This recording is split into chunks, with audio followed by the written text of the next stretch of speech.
नमस्कार दोस्तों। मणिपुर के मुद्दे पर प्रधानमंत्री मोदी की डबल इंजन की सरकार को देश की सबसे बड़ी अदालत में आज चौथी बार तमाचा लगा है।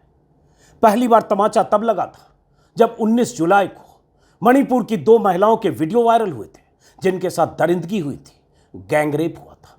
तब 20 जुलाई को सुप्रीम कोर्ट के चीफ जस्टिस DY चंद्रचूड़ ने कहा था या तो आप एक्शन लीजिए वरना हम एक्शन लेंगे। पहला तमाचा। दूसरा तमाचा तब लगा था जब 31 जुलाई को सुप्रीम कोर्ट में सुनवाई के दौरान चीफ जस्टिस ने कहा था कि मणिपुर की पुलिस पूरी तरह से नाकारा साबित हुई है, मणिपुर का सिस्टम कोलैप्स कर चुका है, संवैधानिक संस्थाओं ने ठीक से काम नहीं किया, लॉ एंड ऑर्डर पूरी तरह से कोलैप्स है। आपने जो FIR दर्ज की है, FIR दर्ज करने से लेकर मजिस्ट्रेट तक कार्रवाई के दौरान लंबा वक्त क्यों लगा, FIR दर्ज करने में देर क्यों हुई, FIR दर्ज करने के बाद गिरफ्तारी में देर क्यों हुई, तमाम सवालों की झड़ी लगा दी थी सुप्रीम कोर्ट के चीफ जस्टिस ने, सवाल दर सवाल तमाचे की तरह। उसके बाद अगली सुनवाई 1 अगस्त को सुप्रीम कोर्ट ने कहा कि आप अपने सूबे के DGP को 7 अगस्त यानी आज हमारी अदालत में फाइल लेकर 2 बजे हाजिर होने को कहिए। और तब भी चीफ जस्टिस ऑफ इंडिया ने मणिपुर के मामले पर सरकार और वहां के सिस्टम की नाकामियों पर जमकर सवाल पूछे थे।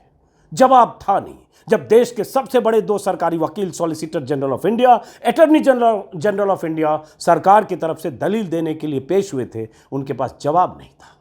एक तरह से ऐसा लगा जैसे चीफ जस्टिस की अदालत में सरकार का चीरहरण हो गया हो, कपड़े फाड़ दिए गए होंगे। और मुहावरों की भाषा में बात करें तो कोई जवाब नहीं था। और प्रधानमंत्री मोदी की चुप्पी तो थी ही, आपको पता है। चौथा तमाचा आज लगा है जब सुप्रीम कोर्ट में मणिपुर के DGP राजीव सिंह पेश हुए।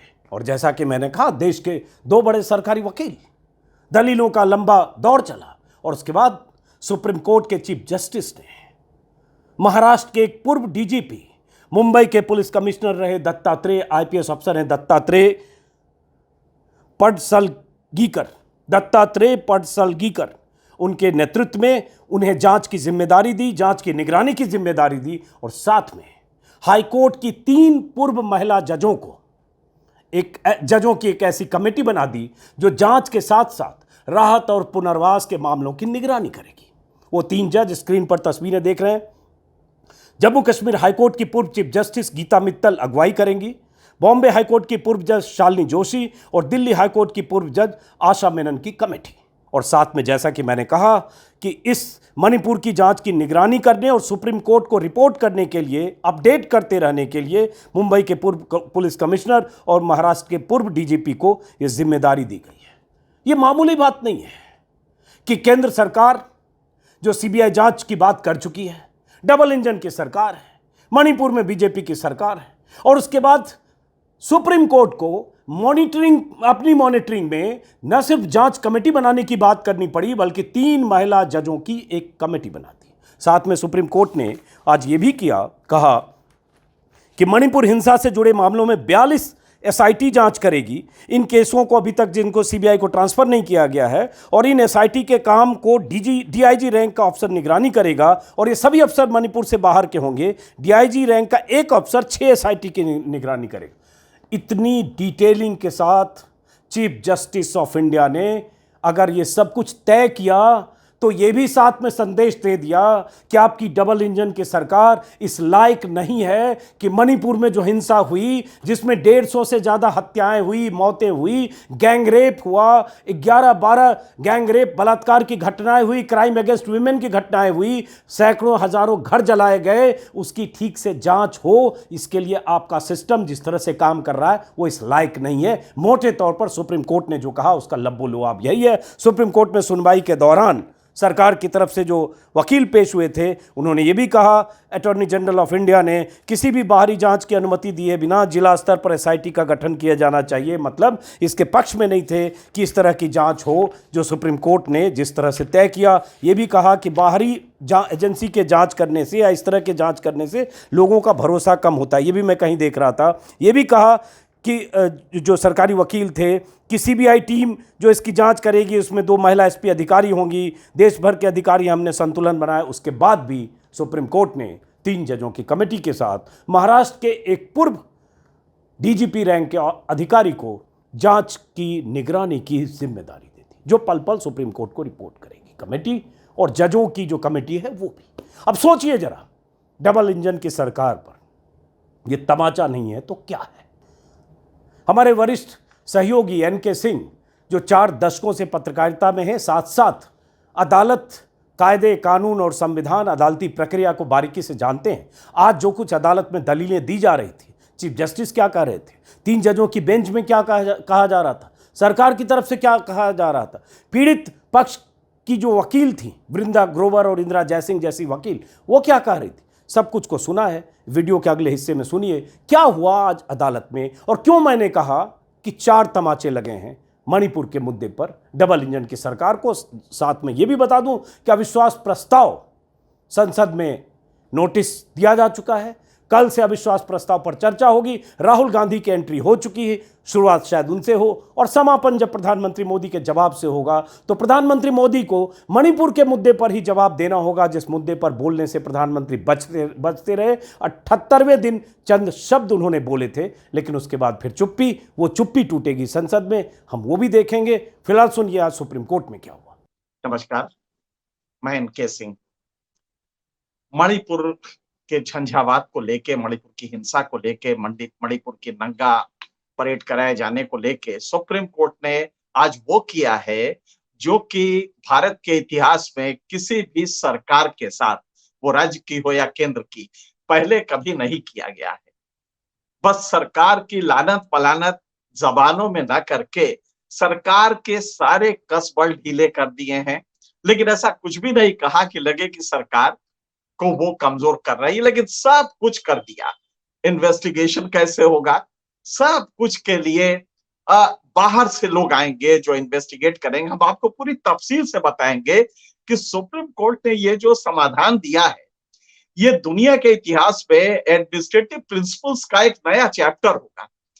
जिस तरह से बगैर स्टेट को लगभग शक्तिहीन कर दिया है, दोनों को, केंद्र को और राज्य को, सीबीआई हो या वहां की पुलिस हो, वहां की सरकार हो, इन सब के कसबल ढीले कर दिए हैं, लेकिन मुस्कुराते हुए, बगैर कहीं ये दिखाते हुए कि हम इसको लेके आपको कमजोर कर रहे हैं। पूरी तरह से इसका हम आपको तफसील से बताएं कि क्या हुआ।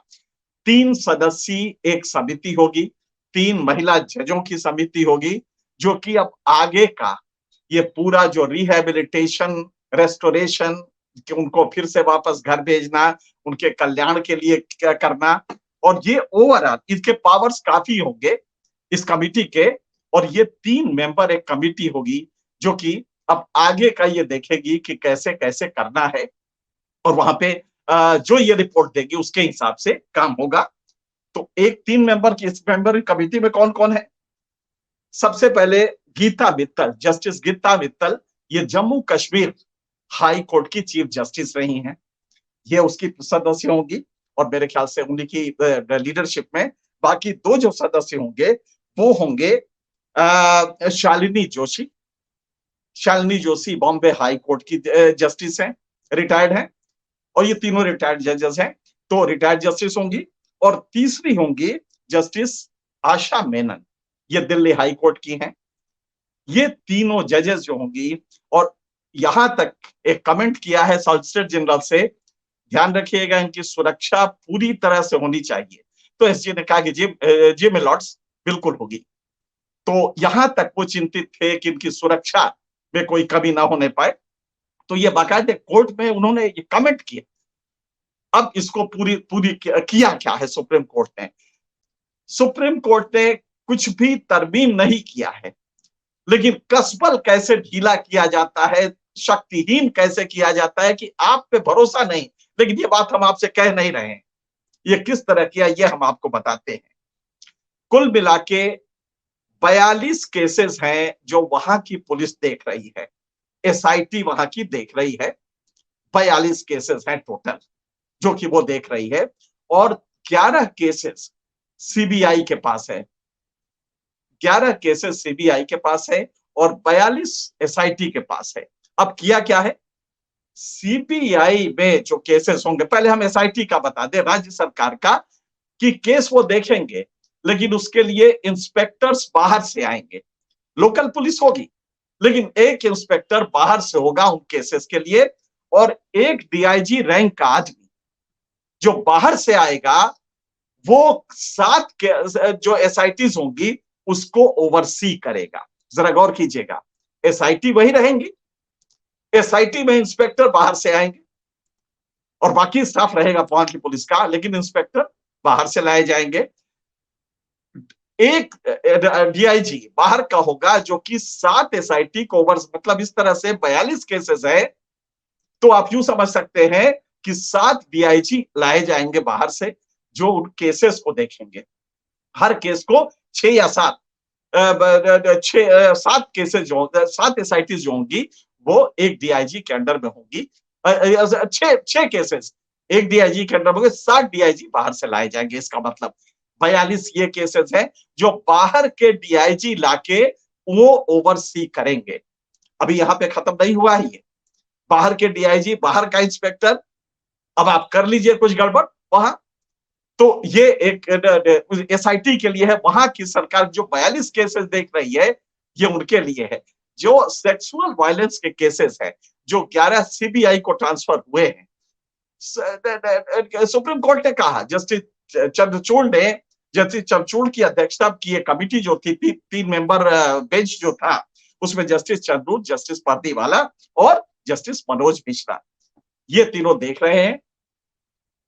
अब यहां पे जस्टिस चंद्रचूड़ ने जिस हिकमत से ये पूरे एडमिनिस्ट्रेटिव सिस्टम को अलग से कंट्रोल करने का एक वो बनाया है, और ये बगैर कहते हुए, जब जब एसजी ने कहा कि साहब वहां का मोरल डाउन होगा, बोले नहीं नहीं बिल्कुल नहीं, हम कोई भी वैल्यू जजमेंट नहीं दे रहे हैं उनके एफिशिएंसी पे, लेकिन इसको ओवरसी करने के लिए बाहर से लोग लाए जाएंगे। और ये जो डीआईजी आएंगे, ये सरकार नहीं डिसाइड करेगी, ये ऑलरेडी सुप्रीम कोर्ट डिसाइड कर चुका है।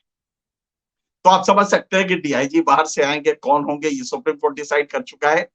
और इंस्पेक्टर साहब बाहर से दूसरे राज्यों से आएंगे, वो राज्य भी शायद शाम तक अगर ऑर्डर देखेंगे तो उसमें राज्य भी होंगे कि किन राज्यों से आएंगे। ये पूरा एक स्ट्रक्चर है।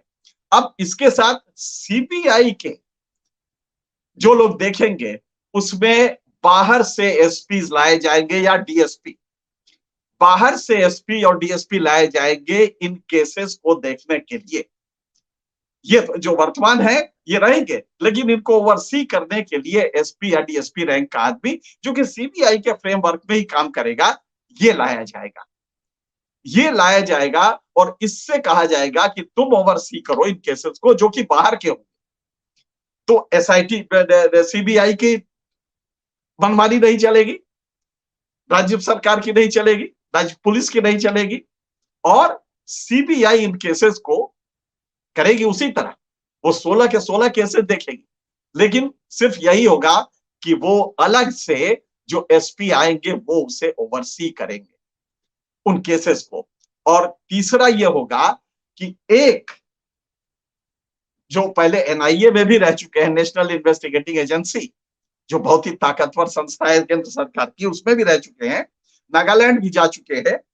ये मिस्टर दत्तात्रेय पणसालकर, ये मुंबई आपके मुंबई के कमिश्नर पुलिस भी रहे हैं और ये महाराष्ट्र के डीजीपी भी रहे हैं। इनको लाया जा रहा है। ये जो सारी जांच होगी, ये सारी जांच एसआईटी जो कर रही है, सीबीआई जो कर रही है, इसको ओवरसी करने के लिए ये ओवरसाइट कमिटी होगी। ये बड़े गौर से जो एक पूरी ओवर जो एक आंख होती है जो कि हर चीज देख लेती है, वो ये गौर से देखते रहेंगे और ये सीधे चीफ जस्टिस इंडिया को रिपोर्ट करेंगे। ये जस्टिस चीफ जस्टिस इंडिया को, सुप्रीम कोर्ट की इस बेंच को, और सच पूछिए तो जस्टिस चंद्रचूड़ की सदारत वाली इस बेंच को ये रिपोर्ट करेंगे। ये कहने को ओवरसाइट कमिटी होगी, लेकिन आप परिंदा भी पर नहीं मार सकता, ये स्ट्रक्चर इस पूरे केस का बनाया गया है। अब आप सोचिए, जस्टिस चंद्रचूड़ का ये जो दिमागी ये हिकमत था, ये हिकमत दुनिया के एडमिनिस्ट्रेटिव सिस्टम में पढ़ाया जाएगा और एक नया उदाहरण बनेगा कि हमने पुलिस को भी नहीं छेड़ा, कहने को हमने कुछ नहीं किया, वही पुलिस है, वही इन्वेस्टिगेशन कर रही है, लेकिन एक इंस्पेक्टर उस इन्वेस्टिगेशन में बाहर से आ जाएगा। और ऐसे 6 जो एसआईटीज हैं, 7 एसआईटीज हैं, इनको देखने के लिए एक डीआईजी रैंक का आदमी बाहर से आएगा। वो इन 6-7 एसआईटीज को ओवरसी करेगा, वो एक्चुअली देखेगा कि कैसे ये काम कर रहे हैं, क्या गड़बड़ियां हो रही है इन्वेस्टिगेशन में, क्या कमियां हैं। और 6 एसआईटी देखने के लिए एक डीआईजी मुझे लगता है कि बहुत ही उपयुक्त नंबर है। ये देखा जा सकता है, दुनिया के एडमिनिस्ट्रेशन में माना जाता है कि ह्यूमन माइंड कम से कम 6 चीजों को एक साथ हैंडल कर सकता है। इसी प्रिंसिपल को लेकर सुप्रीम कोर्ट ने ये बनाया है कि 6-7 एसआईटी पे एक डीआईजी होगा जो बाहर से आएगा।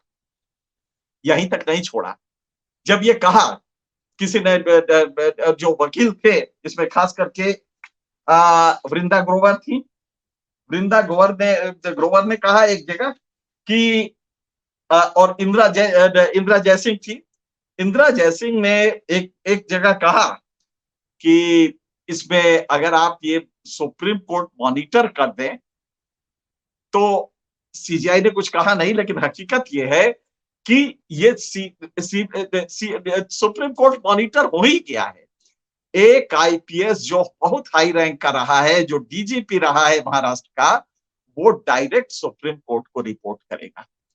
तो टेक्निकली सीबीआई मॉनिटर्ड नहीं है, लेकिन मॉनिटर्ड है क्योंकि एक आदमी सुप्रीम कोर्ट का अपॉइंटेड वहां बैठा हुआ है जो सीबीआई को रिपोर्ट करेगा। तो ये मॉनिटर एक तरह से हो गया टेक्निकली।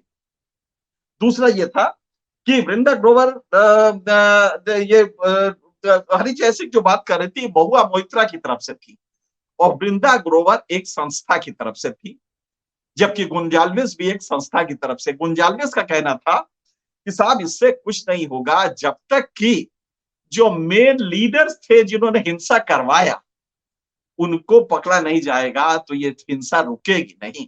और ये उनका कंसर्न गलत नहीं था, क्योंकि अगर हिंसा करवाने वाले बचे रहे तो, लेकिन ये जो एडमिनिस्ट्रेटिव स्ट्रक्चर, ये जो इन्वेस्टिगेटिंग स्ट्रक्चर बना है, इसको आप गौर से देखें तो वो हिंसा करवाने वाले अब बच नहीं पाएंगे, वो सत्ता में बैठे लोग हों, पुलिस के अधिकारी हों या अन्य, क्योंकि कुल मिला के इसको मॉनिटर कोई एक ऐसा व्यक्ति कर रहा है जिसके अंडर में डीआईजी, बाहर के डीआईजी देखेंगे, सीबीआई का काम बाहर के लोग सीबीआई में इंडक्ट होंगे, डिप्टी एसपी और एसपी रैंक के, और वो स्पेसिफिक पर्पस के लिए आएंगे और इसको करके वो डिस्पर्स होके अपने पेरेंट यूनिट पे चले जाएंगे। तो आप समझ सकते हैं कि ये कितना मतलब गंभीर, एक स्टेट को बगैर कुछ कहे सुप्रीम कोर्ट ने और जस्टिस चंद्रचूड़ ने, ये मुझे लगता है कि ये दिमाग तीनों जजेस का अद्भुत है कि उन्होंने सब कुछ कह दिया। जब कहा गया, उनसे कहा एसजी ने और एजी ने कि मिलॉर्ड इसका ऐसे ये न ध्वनि जाए कि वहां की राज्य सरकार की पुलिस ने कम भी है। बोले ना ना बिल्कुल नहीं, मैं ऐसा इस स्टेज पे मैं ऐसा कुछ भी नहीं कहूंगा कि पुलिस इन्वॉल्व है। मैंने पिछली बार आपको याद होगा कि धज्जी उड़ा दी थी स्टेट गवर्नमेंट की और पुलिस की कि आप हफ्तों लगा देते हैं एफआईआर दर्ज करने में और दंगा परेड वहां होता रहता है, ये सब कहा था। लेकिन अब की बार कहा कि नहीं, अभी इस स्टेज पे हम कुछ भी एज पर्सन नहीं कास्ट कर रहे हैं, कोई भी निंदा नहीं कर रहे हैं, लेकिन स्ट्रक्चर ये होगा, स्ट्रक्चर में आपको हिलने नहीं देंगे। और सच बात यह है कि अब वहां की पुलिस हिल भी नहीं पाएगी। जो हम लोग कह रहे थे लगातार कि पुलिस पूरी तरह से इस हिंसा में दोषी है, हर तरह से नकारेपन से, बायस्ड होने की वजह से। जब वो लड़की चीख चीख के कह रही है, उसके बाबा, उसका पति कह रहा है कि पुलिस वाले ले गए और भीड़ के सामने छोड़ दिया हमें, तो इसके बाद कुछ कहने की जरूरत नहीं है कि इन्वॉल्वमेंट कितना था। और चीफ जस्टिस इंडिया ये बात जानते थे। तो मैं बार बार यही कहूंगा कि अद्भुत है सुप्रीम कोर्ट की मेरी नजरों में, और मैं समझता हूं आप सभी समझ रहे हैं कि सुप्रीम कोर्ट की गरिमा एक बार फिर से लौटी है कि उसने सरकार को कुछ भी इस स्टेज पे नहीं कहा। रिपोर्ट की प्रतीक्षा है। जब उनका ओवरसी करने वाला ओवरसाइट कमेटी का जो पुलिस ऑफिसर है,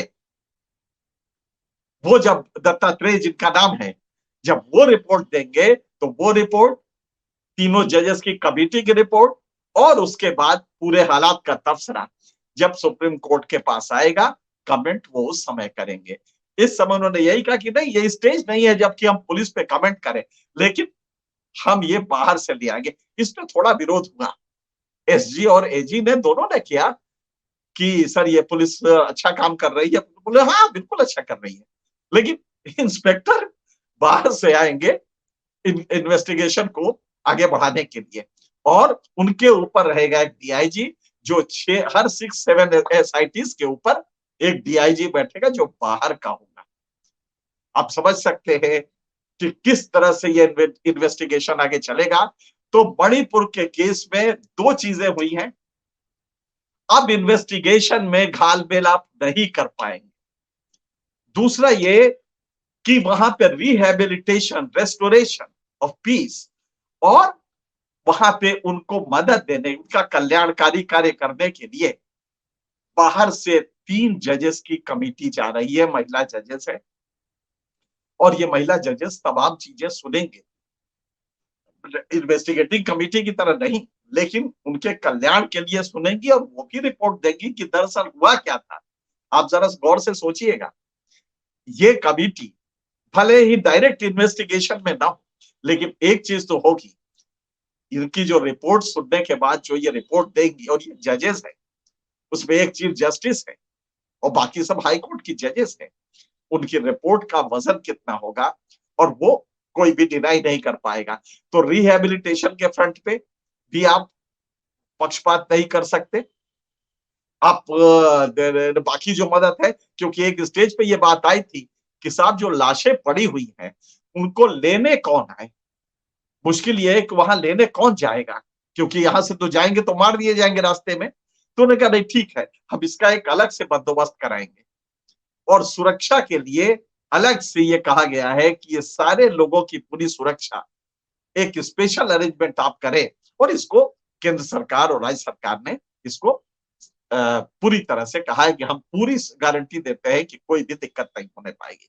तो आप समझ सकते हैं कि किस तरह से भारत की सुप्रीम कोर्ट, खास करके चीफ जस्टिस चंद्रचूड़ की सदारत वाली ये सुप्रीम कोर्ट और ये बेंच, उसने किस तरह से एक बहुत बड़ी समस्या, एडमिनिस्ट्रेटिव प्रॉब्लम, जिसमें कि पूरी की पूरी तरह पुलिस इन्वॉल्व थी, जिसमें स्टेट की गवर्नमेंट पर शक था, केंद्र सरकार भी नहीं लगातार बोल रही थी, इसको लेके अब जब ये किया है कि कुछ नहीं करेंगे आप, लेकिन आप अपनी मर्जी से नहीं हिल पाएंगे, एक पत्ता भी नहीं खड़केगा बिना बाहर के अफसरों के, और वो अफसर कौन होंगे ये मैं बताऊंगा। तो ये एक हो गया। वो 7 डीआईजी कौन होंगे बाकायदे सुप्रीम कोर्ट वो बता देगा, उनके पास है लिस्ट, और वो 7 डीआईजी के नाम देंगे। वो एसआई 6, हर डीआईजी 6 एसआईटी को कवर करेगा। तो इस तरह से अब जरा इस पे आगे सोचिए आप, प्रधानमंत्री को बोलना है मणिपुर के केस के बारे में, अरेंजमेंट ये हो चुका है, किस मुंह से अब आप बोलेंगे कि हमने तो साहब सब सही किया। अगर आपकी सरकार डबल इंजन सरकार और आपकी सरकार केंद्र सरकार इन सब ने सही कुछ किया होता, तो आज ये दुर्गति क्यों होती कि आप पे भरोसा नहीं है। सारे अफसर बाहर से लाए जा रहे हैं। किस तरह से आपने कम्युनलाइजेशन एक पूरे फोर्स का कर दिया, किस तरह से सरकारें एक पूरे स्टेट मशीनरी को खत्म कर रही हैं, और उसको बाय एक खास पर्टिकुलर डायरेक्शन में उनका पूरा ओरिएंटेशन हो जा रहा, थानों से हथियार लूट लिए जा रहे हैं। तो कल जब प्रधानमंत्री, कल से बहस शुरू हो रही है, 10 तारीख को बोलेंगे, तो अब बोलने के लिए रह क्या गया है, क्या बोलेंगे कि हमने बहुत अच्छा किया था और सुप्रीम कोर्ट नहीं समझ पाया। इतनी लाशें जो गिरी हैं, महिलाओं को नंगा परेड कराया गया है, क्या इसके बारे में भी आप बोलेंगे?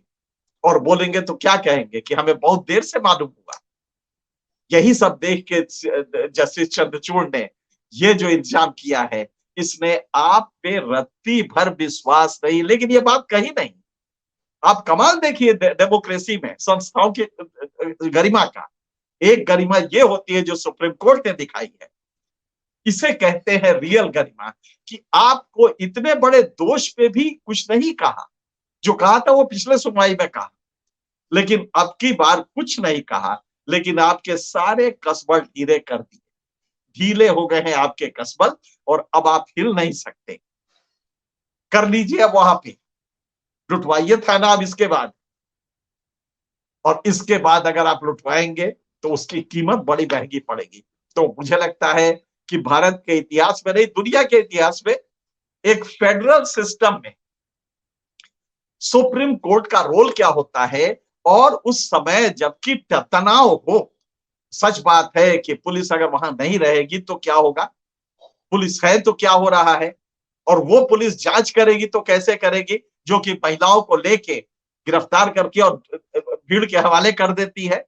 इन सब का रास्ता इस शालीन ढंग से, इसे लगता है देश के प्रधानमंत्री को सीखना चाहिए कि शालीन ढंग से भी, बिना बहुत ज्यादा किसी को ये कहे कि ये घमंडिया है और ये है, पॉलिटिकल बिटरनेस लाए आप गवर्नेंस कर सकते हैं अगर इरादा आपका अच्छा हो, बगैर बिटरनेस लाए।